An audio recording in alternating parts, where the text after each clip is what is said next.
In this video, I'll be showing you how to fix code 0x8007003D or B. Something went wrong on Microsoft Store or the Xbox app. For you to fix this, you can try a couple of solutions. The first one, just click on your Windows icon, then type in WS reset. You will see the W reset run command. Just run it and then restart your computer. If that doesn't solve your error, then you can try the next solution. Just go to your settings.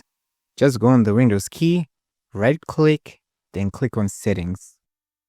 Once you open settings, go under apps, and then you have to go under installed apps.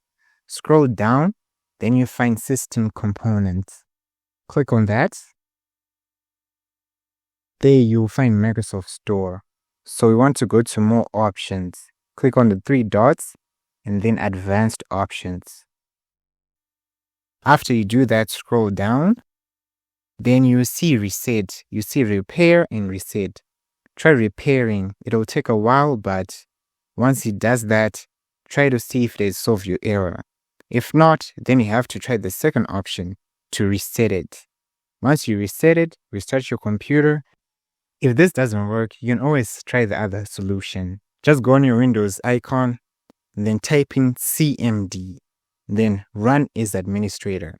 Once it opens up, I want you to type in sfc//scan now. Enter, and once after it's done, then you just have to restart your computer and then try again. Hopefully, these solutions can work to fix your error code.